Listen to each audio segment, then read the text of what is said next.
नमस्कार दोस्तों, स्वागत है आप सभी का हमारे YouTube चैनल देव जी के ट्रिक में। तो दोस्तों आज यहाँ पर हम लोग हिंदी का टेस्ट लगाएंगे, जहाँ पर आपके 35 क्वेश्चन है। बहुत ही महत्वपूर्ण क्वेश्चन है, काफ़ी जगह से कलेक्ट करके एक आपको यहाँ पर वीडियो बनाया गया है, तो वीडियो को पूरा देखिएगा। और यहाँ पर आपका पहला क्वेश्चन है, कर्कश का विलोम नीचे दी गए विकल्पों में से चुनें। तो कर्कश का विलोम क्या होता है? तो कर्कश का विलोम होता है आपका मधुर। ठीक है, कर्कश का विलोम क्या होता है? मधुर होता है। जबकि यहीं पर बात करें कठोर, ठीक है, कठोर, तो कठोर का जो विलोम होता है आपका होता है कोमल। ठीक है, कोमल होता है। जो विवेकी है, तो विवेकी का जो होता है अविवेकी होता है विलोम। ठीक है, और यहीं पर विनम्र की बात करें तो विनम्र का होता है तो क्या हो जाता है? ध्रष्ट हो जाता है। ठीक है, क्या होता है? ध्रष्ट हो जाता है। अगला क्वेश्चन आपसे है कि क्वेश्चन नंबर आपके 52 और 53 में दिया गया है कि उचित शब्द यहाँ पर चुनना है। जो इंद्र पर विजय प्राप्त कर चुका हो, जो इंद्र पर विजय प्राप्त कर चुका हो, उसे क्या कहते हैं भाई?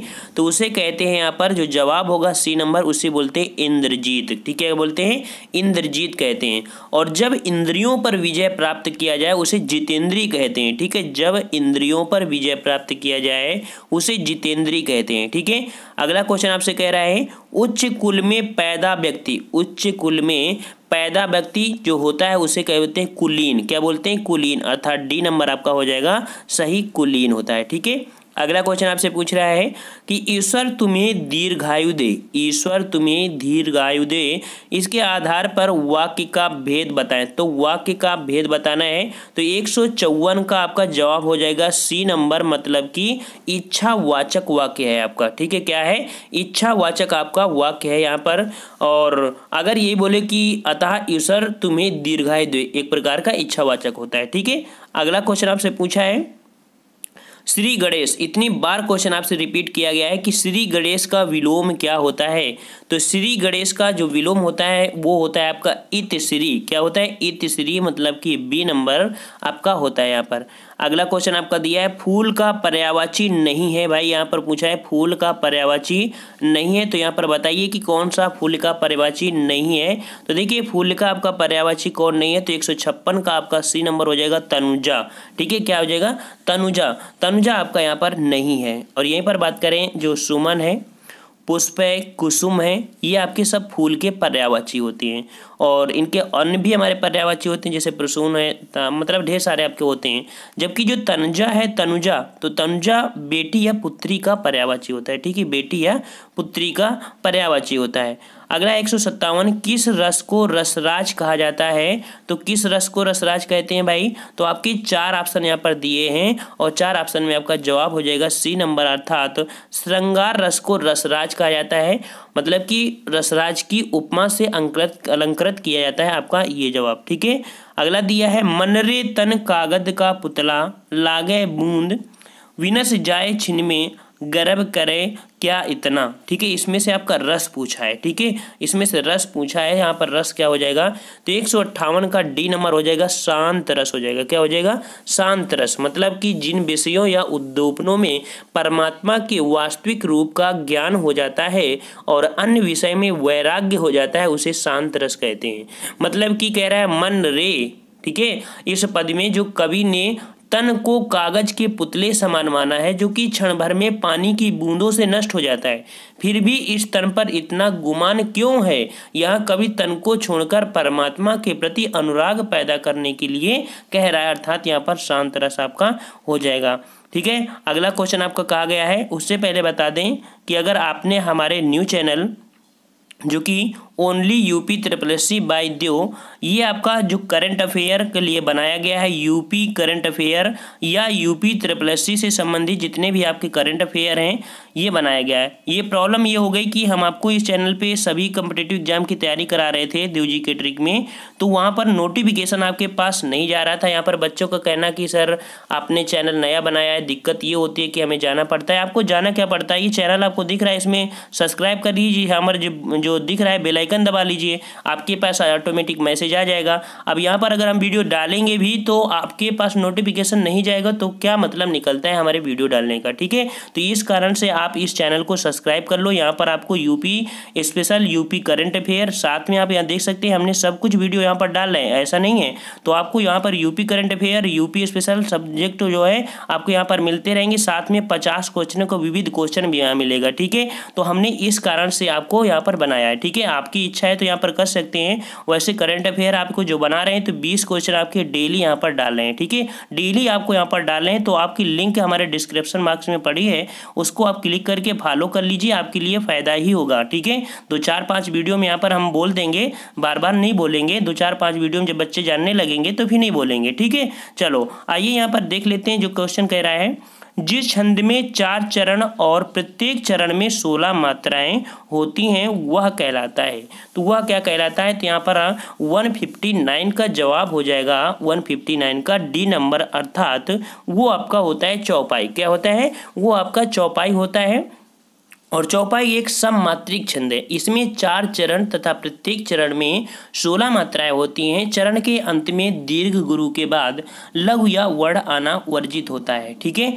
अगली क्वेश्चन की तरफ चलते हैं। कह रहा है कल्प वृक्ष का पर्यायवाची बताइए। कल्प वृक्ष का पर्यायवाची, तो कल्प वृक्ष का पर्यायवाची यहाँ पर क्या हो जाएगा भाई, तो 160 का जवाब आपका होगा डी नंबर, अर्थात परिजात भी होता है, कल्पतरु होता है, देववृक्ष भी होता है, ये सभी मतलब आपके ये चारों सही जवाब हो जाएगा। अगला है हिंदी की आद्यजननी किसे कहते हैं। तो हिंदी की आद्यजननी किसे कहते हैं, तो बी नंबर संस्कृत को कहते हैं, ठीक है। संस्कृत से कहते हैं। देखो पहले संस्कृत की आई आपकी, फिर पाली आई, फिर आपकी प्राकृत आई, फिर आपकी अपभ्रंश आई, फिर आपकी हिंदी आई थी, ठीक है। अगला है कि हिंदी दिवस कब मनाया जाता है। हिंदी दिवस जो मनाया जाता है 14 सितंबर को हिंदी दिवस के रूप में मनाते हैं, अर्थात आपका बी नंबर यहाँ पर सही हो जाएगा। इसी दिन संविधान ने इसे एक्सेप्ट किया था। अगला है कि दिन रात में जो अध्ययन शब्द दिया है, तो अध्ययन शब्द जो शुद्ध होता है, शुद्ध, वो आपका शुद्ध अध्ययन कैसे लिखते हैं, तो भाई वो शुद्ध लिखते हैं आप, जैसे आपको बी नंबर दिख रहा है अध्ययन, ये आपका जवाब हो जाएगा सही। अगला है अविकारी शब्द क्या होता है, अविकारी, तो 164 का सी नंबर हो जाएगा अव्यय। क्या हो जाएगा, अव्यय। जिन शब्दों के रूपों में लिंग वचन कारक के अनुसार कोई परिवर्तन नहीं होता है उन्हें अविकारी कहते हैं। जैसे आगे, पीछे, ऊपर, नीचे, यहाँ, वहाँ आदि हमारे क्या होते हैं, अविकारी होते हैं, अर्थात इसमें किसी प्रकार का हम परिवर्तन नहीं कर सकते हैं। और इसके भी 4 आपके भेद हो जाते हैं, क्रिया विशेषण, संबंध बोधक, समुच्चय बोधक, विस्मय बोधक। अगला क्वेश्चन आपसे पूछ रहा है हिंदी वर्णमाला में व्यंजनों की संख्या कितनी होती है। तो हिंदी वर्णमाला में व्यंजनों की संख्या आपकी 33 होती है, अर्थात सी सही जवाब आपका हो जाएगा यहाँ पर। नेक्स्ट क्वेश्चन आपसे पूछ रहा है कि इस समास में पहला पद संख्यावाची होता है। तो भाई कौन सा आपका समास होता है, तो आपका द्विगु समास होता है, जिसका पहला पद क्या होता है, संख्यावाची होता है, ठीक है, संख्यावाची होती है। और अगला क्वेश्चन आपसे पूछ रहा है, यहाँ पर क्वेश्चन आपसे देखते हैं, यहाँ पर 172 कह रहा है कि 172, तो 172 आपका जो हो जाएगा राजपुत्र में कौन सा समास है, ठीक है। राजपुत्र में आपका कौन सा समास हो जाएगा, तो 172 का आपका जवाब यहाँ पर हो जाएगा, जो कि आपका 172 का ए नंबर, अर्थात तत्पुरुष। कैसे कहते हैं कि राजपुत्र मतलब राजा का पुत्र, ठीक है। क्या कह रहे हैं, राजा का पुत्र, तो राजा का पुत्र मतलब होता है तत्पुरुष, मतलब कि जो तत्पुरुष समास होता है उसका अंतिम पद क्या होता है, प्रधान होता है, ठीक है। अंतिम पद प्रधान होता है। जैसे रोगग्रस्त है तो रोग से ग्रसित, अर्थात रोग से ग्रसित हो जाता है, तो वैसे राजपुत्र मतलब संबंध तत्पुरुष के अंतर्गत आपका आता है। नेक्स्ट क्वेश्चन की ओर चलते हैं। क्वेश्चन आप कह रहा है 173-75 में प्रत्येक में 4 आपके यहाँ पर बेमेल शब्द दिए हैं, मतलब विकल्पों में यहाँ पर बेमेल शब्द दिए हैं। तो यहाँ पर देखिए कौन आपका बेमेल है, ठीक है, यहाँ पर बेमेल शब्द देखना है। तो 173 पे आप देखिए बी नंबर, थोड़ा कह रहा है खेद। क्या कह रहा है, खेद कह रहा है, मतलब देखो समस्या, कठिनाई, जटिलता किसी काम की परेशानियों को दर्शाता है, लेकिन खेद इनमें से भिन्न होता है, ठीक है। समस्या, कठिनाई, जटिलता एक शब्द है, लेकिन खेद आपका अलग है। उसी प्रकार का आपका दिया है घर, परिवार, परिजन और बच्चे। तो भाई इसमें भी आपका एक पॉइंट दिख रहा होगा, क्या दिख रहा है, तो आपको 174 में घर दिख रहा है, घर। वैसे आपका परिवार है, परिजन, बच्चे, मतलब यहाँ पर आपको हर चीज़ बिल्कुल दिख रहा है, मतलब रिश्ता कहीं ना कहीं दिखा रहा है। जबकि कि घर इनसे आपका भिन्न है। ठीक है, अगला क्वेश्चन आपका दिया है, जिस समास का पद जो पहला पद प्रधान होता है उसे क्या कहते हैं? उसे बोलते हैं अव्ययी भाव समास। ठीक है, अव्ययी भाव समास कहते हैं। अगला है कि निम्नलिखित भक्ति काव्य के प्रमुख कवि कौन से? भक्ति काव्य की पूछा है भाई, भक्ति काव्य के, तो यहाँ पर दिए गए विकल्पों में निर्गुण भक्ति काव्य के प्रमुख कवि कौन है? तो 176 का जवाब आपका हो जाएगा यहाँ पर, आपका सही जवाब बी नंबर अर्थात कबीर दास आपके यहाँ पर है, जो भक्ति निर्गुण भक्ति का गया है। ठीक है, निर्गुण। अगला है कि भारतीय संविधान में किस भाषा को राजभाषा के रूप में स्वीकार किया गया है? तो राजभाषा के रूप में किसे स्वीकार किया गया है? 177 का सी नंबर अर्थात यहाँ पर आपको दिख रहा है, हिंदी को राजभाषा के रूप में स्वीकार किया गया है। और संविधान के भाग 17 में जो कि अनुच्छेद 343 के अनुसार संघ की राजभाषा हिंदी व लिपि देवनागरी में है। अगला है कामायनी के महाकाव्य के रचयिता बताइए। कामायनी, तो कामायनी महाकाव्य के रचयिता आपके 178 का जो सी नंबर है जयशंकर प्रसाद। ठीक है, जयशंकर प्रसाद जी इनके रचयिता हैं। और अन्य की बात करें तो इनके अन्य भी होते हैं, जैसे चित्राधर, कानन, कुसुम, झरना, आंसू, लहर, प्रेम आदि सभी इनके आपके काफी महत्वपूर्ण इनकी कविताएं हैं। अगला है कि पृथ्वीराज रासो किस काल की रचना है? पृथ्वीराज रासो किस काल की रचना है? बहुत बार आपसे क्वेश्चन पूछा गया है, तो ये आदिकाल की रचना है। ठीक है, आदिकाल की रचना मतलब ए नंबर आपका हो जाएगा, आदिकाल की रचना है। इसके रचयिता बात करें तो चंद्रबरदाई हैं। ठीक है, चंद्रबरदाई। और आदिकाल की अन्य रचनाएं आपने सुना होगा, जैसे कि बीसल देव रासो जो कि नरपत लाल नाल द्वारा, परमाल रासो की जगनिक द्वारा, और विजय पाल रासो जो कि नल सिंह के द्वारा लिखी गई हैं। अगला क्वेश्चन की ओर चलते हैं। क्वेश्चन आपसे पूछा है 186, कह रहा है दिए गए शब्दों में शुद्ध वर्तनी वाला शब्द बताना है। शुद्ध वर्तनी यहाँ पर देख सकते हैं कौन सा आपका लिखा है, तो 186 में सी पर फोकस करिए। सच्चिदानंद आपका ये शुद्ध वर्तनी वाला आपका शब्द है। ठीक है, जबकि सर्वोत्तम की बात करें तो सर्वोत्तम में आपका यहाँ पर देखो ता में आपका डबल ता नहीं लगा, डबल ता ऐसे लगता है। ठीक है, मतलब सर्वोत्तम में आपका होता है जो ता होता है ये नहीं लगा है वहाँ पर, देखो ये वाला नहीं लगा ना। ठीक, और सांसारिक नहीं होता, सांसारिक होता है। ठीक है, सांसारिक होता है। और अगर यहीं पर बात करें कि आपका जो कीर्ति दिया है, ठीक है, कीर्ति, तो कीर्ति जो होता है, कीर्ति यहाँ पर होता है आपका छोटी की होती है। क्या होती है? छोटी की होती है, ये आपका शुद्ध होता है। अगला क्वेश्चन आपसे पूछा है उपसर्ग का प्रयोग होता है। उपसर्ग का प्रयोग होता है, तो भाई उपसर्ग का प्रयोग किस में होता है? तो ये जवाब आपका हो जाएगा शब्द के आदि मतलब अंत में आपका होता है उपसर्ग। आदि मतलब पहले होता है। ठीक है, उपसर्ग, और प्रत्यय जो होता है बाद में होता है। ठीक है, तो यहाँ पर आदि मतलब पहले हो जाता है। ठीक है, आदि मतलब पहले। और अगला क्वेश्चन है मिठास शब्द में किस प्रत्यय का प्रयोग हुआ है? तो मिठास में 188 का सी नंबर आस। ठीक है, क्या होता है? आस शब्द का यहाँ पर प्रयोग किया गया है। जैसे आस होता है ना, तो आस मतलब कह सकते हैं मिठास, प्यास, निकास आदि ऐसे वर्ड आपको मिलते हैं।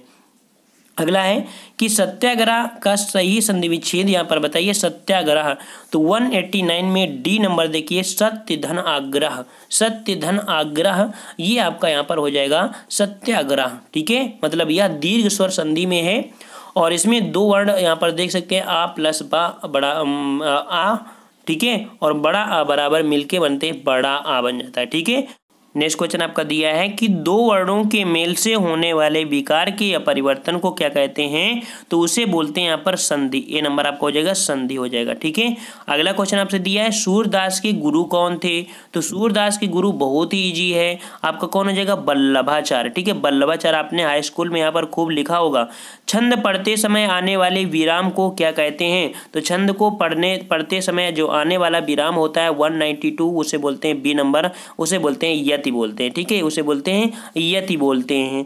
और अगला क्वेश्चन आपका दिया है जहां वाक्य की गति अंतिम रूप ले ले, विचार के तार टूट जाएं, वहां किस चिन्ह का प्रयोग किया जाता है? तो 193 में आप देखिए यहाँ पर जो कि डी नंबर, उसे पूर्ण विराम बोलते हैं। क्या बोलते हैं? उसे पूर्ण विराम बोलते हैं। हम आपको स्पेशल वीडियो इसका बना देंगे। अगला है कि अमर से क्या है? अमर से, तो अमर से क्या है यहाँ पर? तो अमर से आपका हो जाएगा एक संचारी भाव है। क्या है? एक संचारी भाव है। आने जाने वाले या संचरण करने वाले भावों को संचारी भाव कहते हैं। और संचारी भाव आपके कितने होते हैं? 33 होते हैं। ठीक है, 33 होते हैं। और लास्ट क्वेश्चन आपका दिया है कबीर दास की भाषा कौन सी थी? तो कबीर दास की भाषा कौन थी आपको कमेंट करके बताना है। और हमने आपसे बता दिया है कि आप प्लीज़ यहाँ पर ओनली देव जी के ट्रिक में देव जो ओनली यूपी ट्रिपल है उस पर आप जाइएगा तो करंट अफेयर आप लगा लीजिए, क्योंकि अगर आप अभी आप करंट अफेयर नहीं लगाते हैं तो आपको बाद में समस्या हो जाएंगी। साथ में वहाँ पर 50 क्वेश्चन को जो आपका टेस्ट कराया जाता है वो सबसे महत्वपूर्ण आपका है वहाँ पर 50 क्वेश्चन, ठीक है। तो आपको वहाँ पर डेली 3-4 वीडियो वहाँ पर भी मिल जाते हैं, करंट अफेयर हो गया, यूपी स्पेशल हो गया, 50 क्वेश्चन का आपको हो गया, ठीक है। तो यहाँ पर नोटिफिकेशन की वजह से मजबूर हो जाते हैं कि आपको यहाँ पर चैनल बनाना पड़ा, नहीं तो हमें इतना परेशान करने की ज़रूरत नहीं होती है आप लोगों को, ठीक है। तो कौन कौन जो जा रहा है हमारे दूसरे चैनल में कमेंट जरूर करिएगा, साथ में उस चैनल में भी कमेंट कर दीजिए कि सर हमने यहाँ पर चैनल को सब्सक्राइब कर लिए, ताकि हम वहाँ पर आप सबको जान पाएँ कि नहीं आप हमारे चैनल पे आ चुके हैं और हमारे पुराने स्टूडेंट हैं, और आपके हर रिप्लाई का जवाब हम आपको दे पाएँ उस चैनल पे। क्योंकि जब नए होते हैं तो फिर नए लोगों पे हम कैसे बार बार रिप्लाई नहीं दे सकते हैं, पुराने जो बच्चे होते हैं उनका हम देते रहते हैं, ठीक है। तो आप लोग अगर नए भी हैं पुराने हैं तो सबको धन्यवाद हमारी तरफ से अगर आप वहाँ पर जाते हैं। तो फ्रेंड्स ये आपको कबीरदास वाली आपको बता देना है कि कौन सी इनकी भाषा थी, अगले वीडियो में आपको बताएंगे इनकी भाषा क्या रही है। तो फ्रेंड्स अगर मिलते हैं हम लोग नेक्स्ट वीडियो में, तब यहाँ पर देखेंगे कौन कौन लोग हमारे चैनल को सब्सक्राइब कर चुका है। तो फ्रेंड्स तब तक के लिए धन्यवाद। जय हिंद, जय भारत।